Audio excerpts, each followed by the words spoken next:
Hey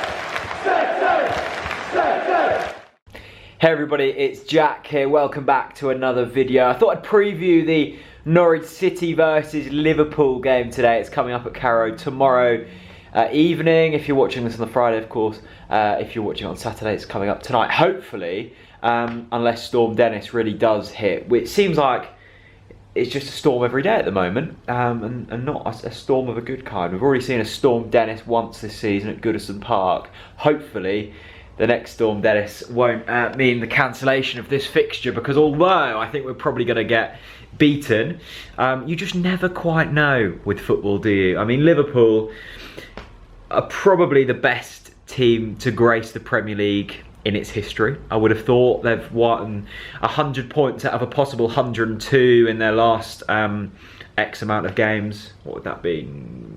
I'm not going to do the maths.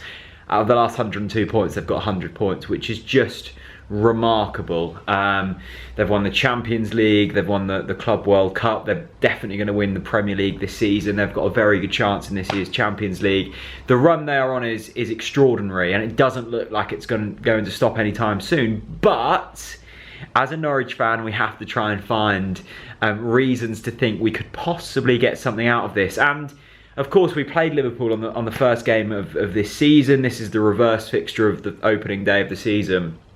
And for large parts of that game, we actually looked quite decent. I remember watching that in the Norwich City supporters pub in Angel in London with loads of others. There was such excitement and buzz that night. I think that optimism has gone now from Norwich City fans, because we went to Anfield that night. It was the first game of the Premier League season. And we, for the first 10 minutes, I can remember, we played really well, and then Liverpool got into a whole different gear and quickly scored 4. But then in the second half, we actually won that half 1-0, and Timu Pukki scored and has obviously gone on to have a fantastic season off the back of that. So there was excitement that night, and of course it's tailed off somewhat since then. But we showed that night, we've also shown through stages of the season that we can play the best and we can beat the best. We beat Manchester City on our own turf. I think that day we were 22-1 with the bookies to beat them. This time around against Liverpool, best odds you can get are about 14-1, so we're actually a shorter price this time, which means we've got a better chance of beating them according to the bookies, which seems unbelievable. Liverpool have a Champions League game in midweek against Atletico Madrid. Could they be resting players this weekend ahead of that game? Of course, we've seen Liverpool in the FA Cup resting players. And I still can't believe there's people saying that Liverpool are disrespecting the Cup and all of this stuff. Like, Liverpool put a side out that they thought could beat Shrewsbury, and they did beat Shrewsbury. So what if they played as a reserve team? Liverpool were promised by the FA a break throughout the winter, this winter break that's happened, and they didn't get that. So Jurgen Klopp put a side out that still was able to get past the Shrewsbury side, and meant he could rest his players ahead of this Premier League game, which of course has more priority than the FA Cup. So I just can't wrap my head around that argument at all. Liverpool haven't been kind to us over recent campaigns. Memorable games, of course, stick out to me. That 1-1 at Anfield when Holty scored, and also I think the other game was 1-1 when Russell Martin scored on the day of his child's birth. So they're the two games that stick out, but they're the only 2 draws out of the past 10 games. The other 8 of them games have been losses, and most of them have been caused by a certain Luis Suarez, who thankfully is no longer at Anfield. But he was just a right pain, wasn't he, when we played him? He scored, I think it was 10-5 or 12-6 or something. I know he had a 2-goal-a-game ratio against us, which was just unbelievable. And all of them goals, it seemed, were either from like the halfway line or volleys from 35 yards or little dinks.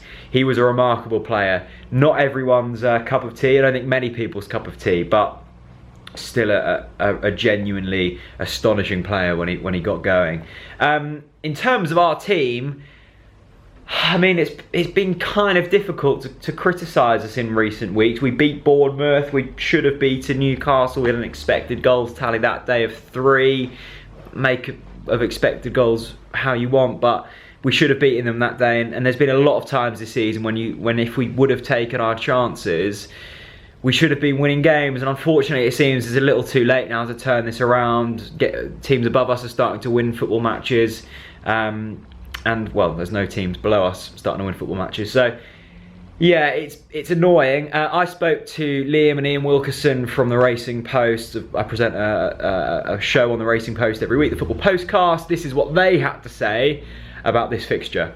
Liam, I mean, all the stats here favour Liverpool. It's top versus bottom. I think it's the only time this season Liverpool have had a fully fit squad to choose from. But the interesting thing here is we're actually shorter for this game than we were when we beat Manchester City earlier in the season. It was one of our 3 wins this season. Granted, this is going to be a very tough game for Daniel Farke's men, isn't it? Yeah, absolutely. But I'll give you a little bit of hope. I Okay, think the bet I like the look of is just both teams to score, playing at 4-5. Obviously, winning's been a habit for Liverpool this season. There aren't really enough superlatives to describe a run of 24 wins and 25 league fixtures. I mean, it's just, I've not seen it before. It's absolutely ridiculous. And yeah, as you say, the stats, 55 points separate these teams in the league, which is quite remarkable at this stage of the season. But football's not that simple, and it would be typical of the Premier League if Liverpool were to go and lose their unbeaten record at the bottom place Norwich. So for that reason, I think both teams to score is a fairly safe option. I expect Norwich to give Liverpool a good game. I mean, you look at the opening day of the season at Anfield, obviously they lost that game 4-1. We won the second half. Yeah, won the second half, got on the score sheet and managed 12 shots, which is not to be sniffed at Anfield for a team that, first game after being promoted. So I think Norwich have learnt a fair bit since then. And you can look at this game as a bit of a free hit as well, which is always beneficial. Buendia and Cantwell can cause problems, big fan of both of them. Dare I say, if you do go down, I would be quite happy for Arsenal to snap up one of those or both. But yeah, both teams scored in 10 of Norwich's 12 home league games this season, so I think that's probably the best bet to go with. Definitely. Ian, I mean, you have to kind of cherish this Liverpool side, don't you? They are just phenomenal. They are, they are right up there with the best teams that have played in the Premier League. You could argue this is the best team that's ever played in the Premier League. Other teams have had the wobbles. Arsenal, when they went to the season event, they drew a lot of games. Yeah. But, they've brushed aside pretty much everybody they've played this year. I've from a bet from this perspective, I like the Liverpool double result at 5-6. That's copped in 11 of their last 12 games. I did see Norwich. I saw Norwich at Spurs every week. Thought they played well. They just, you watch them every week. To me, they just grab me as just a team that's they're just a couple of players short. And how are you feeling about this big game? Nervous, slightly nervous. Although that being said, I think we have played better against the bigger sides this season. We beat Manchester City, as Sam said there. We've played all of the top 4 and scored against the majority of them. So yeah, it's not going to be easy. But as you say, it feels like all of our the opposing fans are being like, Norwich are good, but they still lost. And unfortunately, we've got nothing to lose in this one. We have got nothing. Yeah, so you got nothing to be nervous about. Yeah, absolutely. Don't be nervous. Something like that. It's a game of football. I'm still nervous. Right, let's move on to the next game. It was fair to say the betting experts don't fancy us this weekend. Do you fancy us this weekend?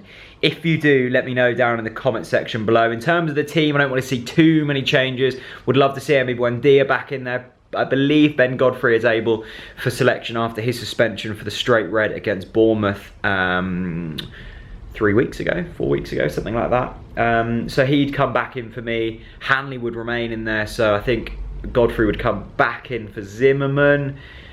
I haven't been overly impressed with Zimmerman this season. At times he's been brilliant.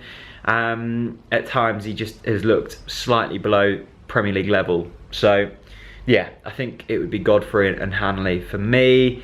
Lewis comes back in for Byram. I've been a really big fan of Sam Byram this season, but I think Jamal Lewis deserves a spot back in there now. He's been unlucky not to play as much football as he would have probably liked to have this season. And then going forwards, I'd love to see Duda in there. The holding midfield pair, Tete and I don't know who else. Let me know who you'd like to see alongside Tete. Is it Tribal? Although I did see Anna post on her story, Anna Tribal that is, that Tom's not playing, so I don't know what's gone on there. And of course Pukki up front. I just can't get around this argument of that we need to drop Pukki. He's been our best player this season by some stretch. So that's my thoughts on that. Let me know your thoughts down in the comments section below. I'll see you at Carrow. Hopefully we won't get blown around too much. And yeah, thanks for watching, and I'll see you very soon. Bye bye.